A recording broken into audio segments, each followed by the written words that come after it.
அப்படின்னா தமிழ்ல hello friends, this is மகா. நீங்கள் எல்லோரும் எப்படி இருக்கீங்க? நல்லா இருக்கீங்களா? 30 டேஸ் கிளாஸ் எப்படி போகுது உங்களுக்கு?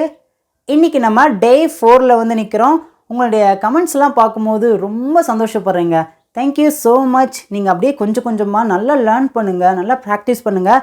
நம்ம சேனல் இருக்குது, நான் இருக்கிறேன். கூடிய சீக்கிரத்தில் 30 டேஸ் முடியும் போது உங்களை ஓரளவுக்கு இங்கிலீஷில் பேச வைக்கிறது என்னுடைய கடமை. நான் அதை நிச்சயமாக செய்வேன்னு நான் நினைக்கிறேங்க. வீடியோ பார்க்குறவங்க நம்ம சேனலில் நிறைய பேருக்கு ஷேர் பண்ணுங்கள். நம்ம சேனலை நீங்கள் சப்ஸ்கிரைப் பண்ணல அப்படின்னா மறக்காமல் சப்ஸ்கிரைப் பண்ணிக்கோங்க. கேன் அப்படின்னா தமிழில் 2 அர்த்தம் இருக்குங்க. ஒன்று பார்த்தீங்கன்னா முடியும் அப்படின்னு அர்த்தம், ரெண்டாவது பார்த்தீங்கன்னா முடியுமா அப்படின்னு அர்த்தங்க. இப்போ ஃபர்ஸ்ட் ஒன் பாருங்க, முடியும். ப்ரெசண்ட், அதாவது இப்போ ஒருத்தங்களால் ஒரு செயலை செய்ய முடியும் அப்படின்னு நம்ம சொல்ல வரோம் பார்த்தீங்களா? அப்போ நம்ம இங்கிலீஷில் இந்த கேன் அப்படிங்கிற வேர்டை வச்சு தான் நம்ம பேசணுங்க. இப்போ செகண்ட் பாருங்க, முடியுமா. இப்போ ப்ரெசண்ட்டில் ஒருத்தங்களால் ஒரு செயலை செய்ய முடியுமா அப்படின்னு கேள்வியாக கேட்கும் போதும் இந்த இடத்துல நம்ம கேனை வச்சு தான் கேள்வி கேட்க ஆரம்பிக்கணும். இப்போ உங்களுக்கு இந்த கான்செப்ட் புரிஞ்சிருச்சாங்க? இப்போ நம்ம என்ன பண்ண போகிறோம் அப்படின்னா, இந்த கேன் அப்படிங்கிற வேர்டை வச்சு எப்படி ப்ரெசண்ட்டில் ஒரு பாசிட்டிவான சென்டென்ஸை ரொம்ப சிம்பிளாக ஈஸியாக பேசலான்னு பார்க்கலாமாங்க? அதுக்கு முன்னாடி இந்த கேன் வச்சு நீங்கள் பாசிட்டிவ் சென்டென்ஸை ப்ரெசண்ட்டில் பேசுகிறீங்க அப்படின்னா அந்த சென்டென்ஸ்க்கான ஸ்ட்ரக்சர், அதாவது கட்டமைப்பு உங்களுக்கு நல்லா தெரிஞ்சிருக்கணுங்க. இது ரொம்ப ரொம்ப சிம்பிள், யாருனாலும் ஈஸியாக கற்றுக்கலாம். ஃபர்ஸ்ட் ஒன்று பாருங்களேன், சப்ஜெக்ட். சப்ஜெக்ட்னா எல்லாருக்குமே தெரியும், நான் நிறைய வீடியோஸில் சொல்லி கொடுத்துட்டேன். I, he, she, it, we, you, they, இந்த ஏழையே நம்ம சப்ஜெக்ட் அப்படின்னு சொல்கிறோங்க. இப்போ நீங்கள் ஒரு சென்டென்ஸில் சப்ஜெக்டை பேசின உடனே கேன் அப்படிங்கிற வேர்டை பேசிடுங்க. இந்த கேன் அப்படிங்கிறத மாடல் வேர்ப் அப்படின்னு சொல்லுவோம். கேன் அப்படின்னா முடியும், அவ்வளோதான். இப்போ பேசலாமா? I can. ஐனா என்னது? நான். கேன் அப்படின்னா என்னது? முடியும். ஐ கேன் அப்படின்னா நான் முடியும் அப்படிங்கிற அர்த்தம் தமிழில் வராது. இந்த ஒரு விஷயத்தை நல்லா கவனிச்சுக்கோங்க. கேன் அப்படிங்கிற வேர்ட் ஐ அப்படிங்கிற சப்ஜெக்ட்டுக்கு பக்கத்தில் வந்துச்சு அப்படின்னா அந்த ஐயோட மீனிங் எப்படி மாறுது அப்படின்னா தமிழில் என்னால். இப்போ சேர்ந்து பேசலாமா? ஐ கேன் அப்படின்னா என்னால் முடியும். இப்போ அடுத்து நீங்களே பேசுங்க. 30 டேஸ் வாயை திறந்து நீங்கள் பேசணும், சும்மா இருக்கவே கூடாதுங்க. ஹி கேன், அவனால் முடியும். நெக்ஸ்ட் நீங்களாவே பேசுங்க. ஷி கேன், அவளால் முடியும். இட் கேன், அதனால் முடியும். வி கேன், எங்களால் முடியும். யூ கேன், உன்னால் முடியும். தே கேன், அவர்களால் முடியும். இப்போ ஒரு விஷயத்தை நல்லா கவனிங்க. சப்ஜெக்டை நம்ம பேசின உடனே கேன் அப்படிங்கிற வேர்டை நம்ம பேசிட்டோம். இப்போ இதுக்கப்புறம் ஒருத்தங்களால் என்ன செயலை செய்ய முடியுமோ அந்த செயலை நம்ம அப்படியே இங்கிலீஷில் நம்ம பேசிடணுங்க. இதை தான் நம்ம வேர்ப் அப்படின்னு சொல்கிறோம். இந்த வேர்ப் ப்ரெசன்ட் ஃபார்மில் தான் இருக்கணும். ப்ரெசன்ட் ஃபார்ம் அப்படின்னா நம்ம நார்மலாக ஒரு செயலை செய்கிறதுக்கு இங்கிலீஷில் எப்படி சொல்லுவோம், அதை அப்படியே சொன்னால் போதுங்க. இதை நம்ம V1 அப்படின்னு கூட சொல்லலாங்க. இப்போ என்னால் ஓட முடியும்னு சொல்லியிருக்கேன். ஓடுறது ஒரு செயல் அப்படின்னா ஓடுறதுக்கு என்ன இங்கிலீஷில்? ரன். ஐ கேன் ரன், என்னால் ஓட முடியும். இப்போ அவனால் ஓட முடியும் அப்படின்னா ஹி கேன் ரன். அவளால் ஓட முடியும், ஷி கேன் ரன். அதனால் ஓட முடியும், இட் கேன் ரன். எங்களால் ஓட முடியும், வி கேன் ரன். உன்னால் ஓட முடியும், யூ கேன் ரன். அவர்களால் ஓட முடியும், தே கேன் ரன். இப்போ உங்களுக்கு புரிஞ்சிருச்சாங்க? இப்போ நம்ம நிறைய சென்டென்சஸை டிஃப்ரென்ஸாக பேச ஆரம்பிக்கலாமா? என்னால் ஆங்கிலம் பேச முடியும். கான்ஃபிடெண்ட்டாக சொல்லுங்கள். என்னால் அப்படின்னா என்ன சொல்லியிருக்கேன்? ஐ. சப்ஜெக்டை பேசின உடனே கேன் அப்படிங்கிற வேர்டை நம்ம பேசணும். ஐ கேன், என்னால் முடியும். அதுக்கப்புறம் என்ன செயலை நம்மளால் செய்ய முடியுமோ அந்த செயலை நம்ம அப்படியே பேசினா போதுங்க. இங்கே என்ன செயலை நம்ம செய்ய முடியும்னு சொல்லியிருக்கோம்? பேசுகிற ஒரு செயலை செய்ய முடியும்னு சொல்லியிருக்கோம். பேசுகிறதுக்கு என்ன இங்கிலீஷில்? ஸ்பீக். சேர்ந்து பேசுங்க. I can speak. என்னால் பேச முடியும். என்ன பேச முடியும்னு சொல்லியிருக்கோம்? சூப்பருங்க, English. I can speak English. என்னால் ஆங்கிலம் பேச முடியும். That's all. அவ்வளோதாங்க. 30 டேஸில் நான் உங்களை பேச வைக்காமல் விடவே மாட்டேங்க. இப்போ இதை நான் கொஞ்சம் பெருசாக எழுதலாமா? என்னால் ஆங்கிலம் நல்லா பேச முடியும். இப்போ என்னால் இங்கிலீஷ் பேசுகிற ஒரு எபிலிட்டி என்கிட்ட இருக்குது. அதுவும் ரொம்ப நல்லா பேசுகிற எபிலிட்டி இருக்குது. சொல்லுங்க பார்க்கும். I can speak English. என்னால் ஆங்கிலம் பேச முடியும்னு சொல்லியிருக்கோம். எப்படி பேச முடியுது அப்படின்னா நல்லா பேச முடியுது. நல்லா அப்படின்னா well. I can speak English well. I can speak English well. என்னால் ஆங்கிலம் நன்றாக பேச முடியும். That's all. அவ்வளோதாங்க. இப்போ அடுத்து பாருங்க. அவனால் கார் ஓட்ட முடியும். He can. அவனால் முடியும். என்ன செயலை செய்ய முடியும்னு சொல்லியிருக்கோம்? ஓட்டுறது. ஓட்டுறதுக்கு என்னங்க இங்கிலீஷில் வரும்? டிரைவ். He can drive. அவனால் ஓட்ட முடியும். என்ன ஓட்ட முடியும் அப்படின்னா ஒரு car. A car. He can drive a car. அவனால் கார் ஓட்ட முடியும். இப்போ நெக்ஸ்ட்ன்னு பாருங்களேன். அவர்களால் போட்டியில் ஜெயிக்க முடியும். அவர்கள் அப்படின்னா என்னன்னு சொல்லுவாங்க இங்கிலீஷில்? சூப்பருங்க. எல்லாருமே பின்னாடியே நல்லா கவனிச்சிட்டே வரீங்க. குட். அவர்கள் அப்படின்னா தே அப்படின்னு சொல்லுவோம். தே அப்படிங்கிற சப்ஜெக்டை பேசுகிற உடனே கேன் அப்படிங்கிற வேர்டை பேசணும். அதுக்கப்புறம் என்ன செயலை அவங்களால செய்ய முடியுமோ அதை நம்ம பேசணும். They can win. They can win. அவர்கள் ஜெயிக்க முடியும். எதை ஜெயிக்க முடியும் அப்படின்னா போட்டியை. போட்டியை அப்படின்னா the match. They can win the match. They can win the match. அவர்களால் போட்டியை ஜெயிக்க முடியும். அடுத்து பாருங்க. எங்களால் கிரிக்கெட் விளையாட முடியும். we can play. எங்களால் விளையாட முடியும். என்ன விளையாட முடியும் அப்படின்னா cricket. we can play cricket. we can play cricket. எங்களால் கிரிக்கெட் விளையாட முடியும். That's all. அவ்வளோதாங்க. இப்போ நெக்ஸ்ட் ஒன் பாருங்களேன். அதனால் நீந்த முடியும். இட் அப்படின்னா அதனால். கேன் அப்படின்னா முடியும். It can. அதனால் முடியும். என்ன செயலை செய்ய முடியும் அப்படின்னா நீந்துற ஒரு செயல். நீந்துறதுக்கு என்ன இங்கிலீஷில்? Swim. It can swim. It can swim. அதனால் நீந்த முடியும். நெக்ஸ்ட் ஒன் பாருங்களேன். அவளால் நல்லா சமைக்க முடியும். அவளால் முடியும் அப்படின்னா ஷி கேன். என்ன செயலை செய்ய முடியும் அப்படின்னா சமைக்கின்ற ஒரு செயலை. சமைக்கிறதுக்கு என்ன இங்கிலீஷில்? குக். She can cook. அவளால் சமைக்க முடியும். இன்னும் இந்த சென்டென்ஸ் பார்த்திங்கன்னா முடியலை. நல்லா சமைக்க முடியும் அப்படின்னா நல்லா அப்படின்னா இங்கிலீஷில் நம்ம வெல் அப்படின்னு சொல்லுவோம். She can cook well. She can cook well. அவளால் நல்லா சமைக்க முடியும். ஓகே ஃப்ரெண்ட்ஸ், இப்போ கேன் வச்சு உங்களுக்கான டெஸ்ட்டுங்க. ராஜாவால் பாட முடியும். ஆன்சர் பண்ணுங்க. Raja can sing. Raja can sing. ராஜாவால் பாட முடியும். இப்போ செகண்ட் சென்டென்ஸ் பார்த்தீங்கன்னா உங்களுக்கான ஹோம்ஒர்க். அபியால் நடனமாட முடியும். எல்லாரும் இந்த தமிழ் சென்டென்ஸ்க்கு இங்கிலீஷில் எப்படி பேசணும்னு சொல்லிட்டு காமெண்ட்டில் எல்லாருமே ஆன்சர் பண்ணுங்கள். Don't forget it. ஓகேங்களா? இப்போ நம்ம நெக்ஸ்ட்டு பார்க்க போகிறது என்ன அப்படின்னா கேன். கேன் அப்படின்னா இன்னொரு அர்த்தம் இருக்குது. என்ன அப்படின்னா முடியுமா. நம்ம ஒருத்தங்களை பார்த்து உங்களால் ஒரு செயலை செய்ய முடியுமா அப்படின்னு சொல்லிட்டு நம்ம ஒரு பாசிட்டிவாக கேள்வி கேட்குறோம் அப்படின்னா இந்த கேன் வச்சு தான் கேள்வி கேட்க ஆரம்பிக்கணும். நான் என்ன சொல்லியிருக்கேன்? ஒரு சென்டென்ஸ் நம்ம பேசணும் அப்படின்னா அந்த சென்டென்ஸோட ஸ்ட்ரக்சர் நமக்கு நல்லா தெரியணும். ஃபர்ஸ்ட் நம்ம கேன் வச்சு தான் கேள்வி கேட்க ஆரம்பிக்கணும். அதுக்கப்புறம் சப்ஜெக்ட், அதுக்கப்புறம் வேர்ப். அவ்வளோதான். முன்னாடி நம்ம என்ன பார்த்தோம்? Subject, can, verb. ஆனால் இப்போ நம்ம கேள்வியாக கேட்கும்போது இந்த கேன் அப்படிங்கிற வேர்டு அப்படியே சப்ஜெக்ட்க்கு முன்னாடி வந்துருச்சு. அவ்வளோதான். வேறு எந்த மாற்றமும் கிடையாது.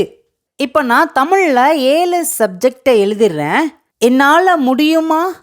ஆன்சர் பண்ணுங்க. Can I, can I. என்னால் முடியும் அப்படின்னா ஐ கேன். என்னால் முடியுமான்னு ஒரு கேள்வி கேட்கும்போது கேன் ஐ, கேன் ஐ. ஓகேங்க. இப்போ நம்ம என்ன பண்ணலாம் அப்படின்னா மிச்சம் இருக்கிற 6 சப்ஜெக்ட்க்கும் பாசிட்டிவாக கேள்வி கேட்கலாம். அதுக்கான பாசிட்டிவ் ஆன்சர் நம்ம பண்ணலாம். அடுத்து பாருங்களேன், அவனால் முடியுமா?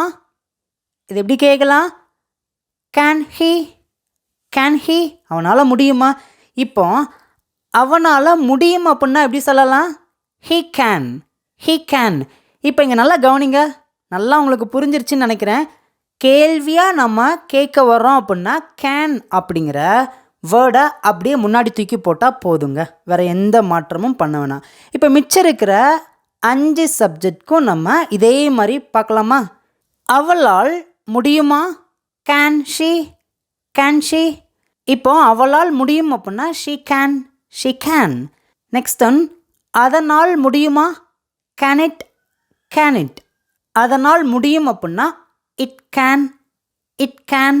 நெக்ஸ்ட் ஒன், உன்னால் முடியுமா? Can you, can you. உன்னால் முடியும் அப்படின்னா சொல்லுங்கள், யூ கேன், யூ கேன். அவ்வளோதாங்க. நெக்ஸ்ட் ஒன் பாருங்களேன், எங்களால் முடியுமா? Can we. எங்களால் முடியும், வி கேன். அவர்களால் முடியுமா? Can they. அவர்களால் முடியும் அப்படின்னா தே கேன். இப்போ நம்ம கேன் வச்சு பாசிட்டிவான ஒரு சென்டென்ஸை பேசியாச்சு. இப்போ நம்ம என்ன பண்ண போகிறோம் அப்படின்னா பாசிட்டிவாக ஒரு கேள்வி கேட்க போகிறோம். கேட்க ஆரம்பிக்கலாமா? உன்னால் நீந்த முடியுமா? உன்னால் ஒரு செயலை செய்ய முடியுமான்னு நம்ம கேள்வி கேட்க வரோம். ஆன்சர் பண்ணுங்க. Can you. உன்னால் முடியுமா? என்ன செயலைன்னு சொல்லியிருக்கோம்? நீந்த. நீந்துறதுக்கு என்ன இங்கிலீஷில்? Swim. Can you swim, can you swim. Next one, அவனால் ஓட முடியுமா? இப்போ ஸ்கூலில் ரன்னிங் ரேஸ் வச்சுருக்காங்க. அவனுக்கு காலில் அடிபட்டிருக்கு. ஆனாலும் பார்த்தீங்கன்னா அவன் ரன்னிங் ரேஸில் வந்து நிற்கிறான்.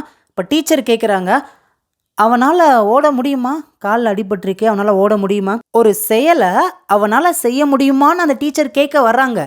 அப்போ அந்த டீச்சர் எப்படி கேட்பாங்க? Can he run. அவனால் ஓட முடியுமா? இப்போது நீங்கள் மற்றவங்கள பார்த்து ஒரு செயலை செய்ய முடியுமா நீங்கள் கேள்வி கேட்குறீங்கன்னா இங்கிலீஷில் கேன் அப்படிங்கிற வேர்டை வச்சு சப்ஜெக்டை பேசி வேர்பை பேசிடுங்க. அவ்வளோதான். நெக்ஸ்ட் ஒன் பாருங்கள், அவங்களால ஜெயிக்க முடியுமா? Can they win, can they win. அபியால் ஆங்கிலம் பேச முடியுமா? Can Abhi speak English, can Abhi speak English. அபியால் ஆங்கிலம் பேச முடியுமா? நெக்ஸ்ட் ஒன் பாருங்களேன், குமாரால் விளையாட முடியுமா? ஆன்சர் பண்ணுங்கள், வாய் திறந்து பேசுங்க. Can Kumar play. நீங்கள் இதை எப்படி கூட கேட்கலாம், குமாரால் கிரிக்கெட் விளையாட முடியுமான்னு நீங்கள் ஒரு கேள்வி கேட்கலாம். எப்படி கேட்பீங்க? Can Kumar play cricket, can Kumar play cricket. குமாரால் கிரிக்கெட் விளையாட முடியுமா? அவ்வளோதாங்க. இப்போ கேன் வச்சு உங்களுக்கு 2 சென்டென்ஸ் டெஸ்ட்டுங்க.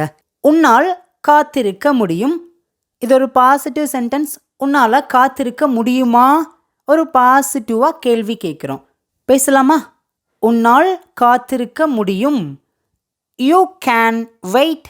யூ அப்படின்னா உன்னால், கேன் அப்படின்னா முடியும், வெயிட் அப்படின்னா காத்திருக்கிறது. பேசுங்க. You can wait, you can wait. இப்போ நெக்ஸ்ட் தான் பாருங்கள், உன்னால் காத்திருக்க முடியுமா? நம்ம இதை பேச்சு வழக்கில் எப்படி பேசுவோம்? உன்னால் வெயிட் பண்ண முடியுமா? Can you wait, can you wait. உன்னால் காத்திருக்க முடியுமா? இப்போ இந்த 2 சென்டென்ஸ் இன்னும் கூட நான் கொஞ்சம் பெருசாக எழுதுறேங்க. உன்னால் எனக்காக காத்திருக்க முடியும். You can wait for me. You can wait அப்படின்னா உன்னால் காத்திருக்க முடியும். ஃபார் மீ அப்படின்னா எனக்காக. நெக்ஸ்ட் ஒன், உன்னால் எனக்காக காத்திருக்க முடியுமா? Can you wait for me, can you wait for me. இப்போ உங்களுக்கு நல்லா புரிஞ்சிருச்சாங்க? எனக்கு தெரிஞ்ச வரைக்குங்க நான் இந்த கேன் வச்சு பாசிட்டிவான சென்டென்ஸையும் பாசிட்டிவான கேள்வி வாக்கியத்தையும் உங்களுக்கு எந்த அளவுக்கு நல்லா டெப்த்தாக புரிய வைக்கணுமோ அவ்வளோ அழகாக புரிய வச்சுட்டேன். வீடியோ நல்லா புரிஞ்சிருக்கு அப்படின்னா மறக்காமல் எல்லாருமே காமெண்ட்டில் ஐ அண்டர்ஸ்டாண்ட், எனக்கு புரிஞ்சிருக்கு, உங்களுடைய கருத்துக்களை நீங்கள் மறக்காமல் சொல்லுங்கள். ஏன்னா நிறைய பேர் கீழே காமெண்ட்ஸ் படிக்கும்போது அவங்களுக்கு ரொம்பவே உற்சாகமாக இருக்குங்க. இப்போ அடுத்து பாருங்களேன். cannot அப்படின்னா தமிழில் 2 அர்த்தம் இருக்குங்க. ஒன்று பார்த்தீங்கன்னா முடியாது, 2வது பார்த்தீங்கன்னா முடியாதா. இந்த cannot அப்படிங்கிறத நம்ம கண்ட்ராக்ட் பண்ணி, அதாவது அதை நம்ம சுருக்கி எப்படி சொல்லலாம் அப்படின்னா can't. சொல்லுங்க, can't. First one negative sentence, second one நெகட்டிவாக ஒரு கேள்வி கேட்குறோம், அவ்வளோதாங்க. இப்போ நம்ம என்ன பண்ண போகிறோம் அப்படின்னா ஃபர்ஸ்ட் ஒன் நெகட்டிவ் சென்டென்ஸை எப்படி நம்ம can't வச்சு பேசுகிறேன்னு பார்க்கலாமா. நான் இங்கே 7 சப்ஜெக்டை தமிழில் எழுதியிருக்கேன். அதோடு சேர்த்து முடியாது அப்படின்னு சொல்லிட்டு நெகட்டிவாக நான் சொல்லியிருக்கேன். பேசலாமா? அதுக்கு முன்னாடி இந்த சென்டென்ஸோட ஸ்ட்ரக்சர் நமக்கு கண்டிப்பாக தெரியணுங்க. சப்ஜெக்டை பேசுகிறோம், அதுக்கப்புறம் can't பேசுகிறோம், அதுக்கப்புறம் வேர்பை பேசுகிறோம். இந்த வேர்ப் V1 ஃபார்ம், அதாவது நார்மலாக பேஸ் ஃபார்ம்லேயே இருக்கணும். ஓகேங்களா? அவ்வளோதாங்க. இப்போ பேசலாமா? என்னால் முடியாது, ஐ can't. அவனால் முடியாது, he can't. அவளால் முடியாது, she can't. அதனால் முடியாது, it can't. எங்களால் முடியாது, we can't. உன்னால் முடியாது, you can't. அவர்களால் முடியாது, they can't. அவ்வளோதாங்க. இப்போ நம்ம நிறைய சென்டென்சஸை பேசலாமா? ப்ரெசண்ட்டில், அதாவது இப்போ ஒருத்தங்களால் ஒரு செயலை செய்வதற்கு எபிலிட்டி இல்லை அப்படின்னா நம்ம இந்த can't வச்சு தான் பேசணுங்க. அதே மாதிரி ப்ரெசண்ட்டில் ஒரு செயலை செய்வதற்கு எபிலிட்டி இருந்து அவங்க அந்த செயலை செய்ய முடியாது அப்படின்னு சொன்னாலும் can't வச்சு தான் பேசணும். இப்போ நம்ம நிறைய சென்டென்சஸை இந்த can't வச்சு நம்ம பேச ஆரம்பிக்கலாமாங்க. அவனால் நீந்த முடியாது, உண்மையாகவே அவனுக்கு நீச்சல் அடிக்கிற எபிலிட்டி இல்லை அப்படின்னா அந்த இடத்துல நம்ம can't யூஸ் பண்ணி பேசலாம்.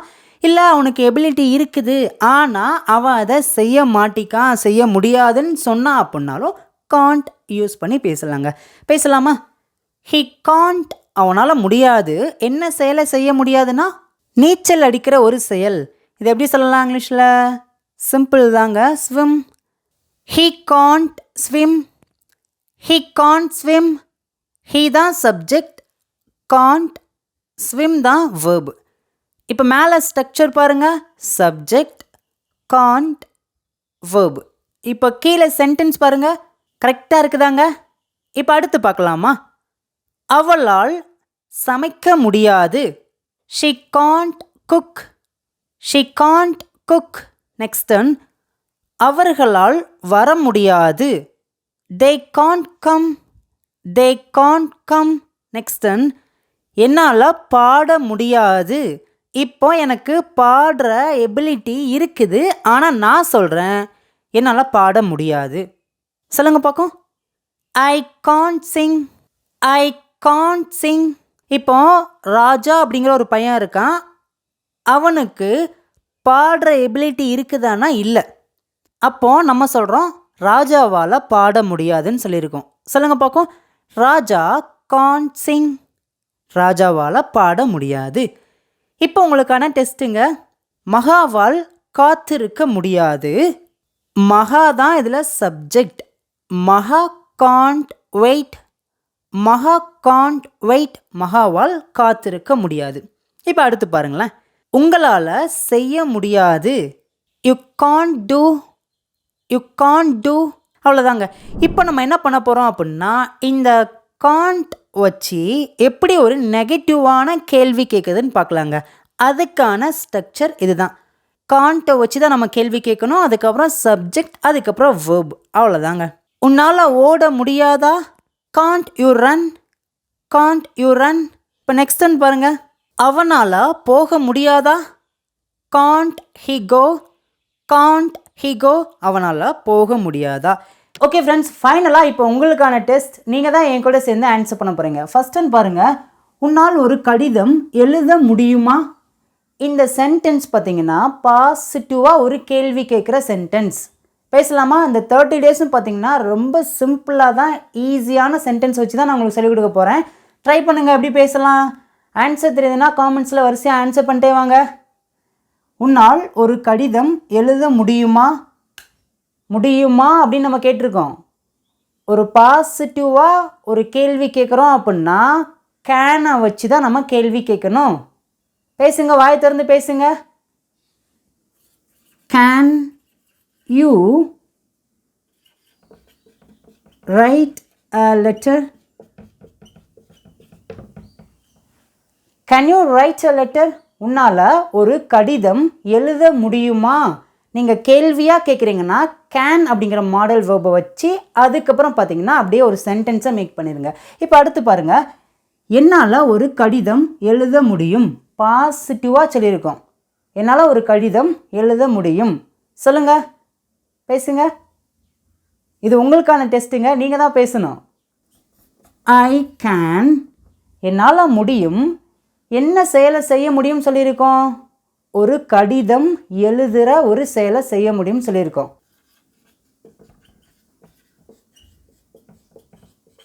I can write a letter. I can write a letter, என்னால் ஒரு கடிதம் எழுத முடியும். இது பார்த்திங்கன்னா ஒரு பாசிட்டிவ் சென்டென்ஸ். இது பாசிட்டிவாக கொஷின் கேட்குற சென்டென்ஸ். ஓகேங்களா? இப்போ அடுத்து பாருங்களேன், உன்னால் ஒரு கடிதம் எழுத முடியாதா? இது பார்த்திங்கன்னா நெகட்டிவாக கேட்டிருக்கோம். உன்னால் ஒரு கடிதம் எழுத முடியாதா? ஒரு நெகட்டிவாக ஒரு கேள்வி கேட்குறோம் அப்படின்னா கேன் பக்கத்தில் நாட் ஆட் பண்ணி அந்த சென்டென்ஸ் அப்படியே பேசிடுங்க. இந்த கேன் நாட் அப்படிங்கிறத கண்ட்ராக்ட் பண்ணி எப்படி சொல்லலாம்? Can't. Can't. Okay. Can't you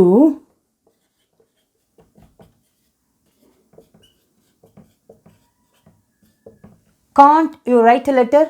உன்னால் ஒரு கடிதம் எழுத முடியாதா? இப்போ அடுத்து ஒன்று பாருங்களேன், என்னால் ஒரு கடிதம் எழுத முடியாது. நெகட்டிவாக சொல்கிறோம். என்னால் கடிதம் எழுதுகிற செயலை செய்ய முடியுமா அப்படின்னா முடியாது. ஏன் அப்படின்னா செய்கிறதுக்கான எபிலிட்டி என்கிட்ட இல்லை.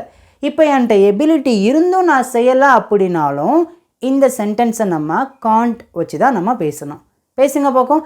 என்னால் ஒரு கடிதம் எழுத முடியாது. ஆன்சர் பண்ணுங்கள்.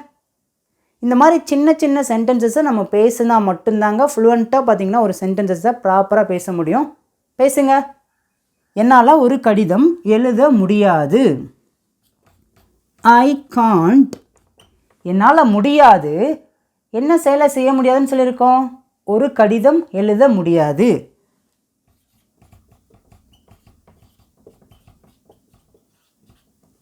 I can't right a letter. என்னால் ஒரு கடிதம் எழுத முடியாதுங்க. ஈஸியாக இருக்குதாங்க. இந்த மாதிரி கேன், கேன் நாட் இந்த ரெண்டு வேர்டை வச்சு நிறைய சென்டென்சஸை பார்த்திங்கன்னா ஒரே மாதிரி எழுதுங்க. ஒரு பாசிட்டிவ் கேள்வி, அதுக்கப்புறம் ஒரு பாசிட்டிவ் சென்டென்ஸ், ஒரு நெகட்டிவ் கேள்வி, அதுக்கப்புறம் நெகட்டிவ் சென்டென்ஸ். இந்த மாதிரி ப்ராப்பராக ஒரு சென்டென்ஸை 4 டைப்பாக நீங்கள் எழுதி பேசி பழகிட்டீங்க அப்படின்னா நீங்கள் அந்த கேன், கேன் நாட் இந்த 2 வேர்டை வச்சு நீங்கள் ஏகப்பட்ட சென்டென்சஸை ரொம்ப ஈஸியாக பேசலாங்க. இப்போ ஃபைனலாக இங்கே இருக்கிற 4 சிம்பிளான சென்டென்ஸ் உங்களுக்கான டெஸ்ட். நீங்கள் தான் அதுக்கான ஆன்சரை காமெண்ட்ஸில் சொல்லணும். அவனால் வர முடியும், அவனால் வர முடியாது. அவனால் வர முடியுமா, அவனால் வர முடியாதா? இந்த 4 சென்டென்ஸ்க்கு இங்கிலீஷில் எப்படி பேசலாம்னு சொல்லிட்டு நீங்கள் தான் உங்களுடைய ஆன்சரை காமெண்ட்டில் சொல்லுங்கள். இன்னும் இது போல் நிறைய வீடியோஸ்லாம் நான் உங்களை பார்க்குறேன். தேங்க்யூ.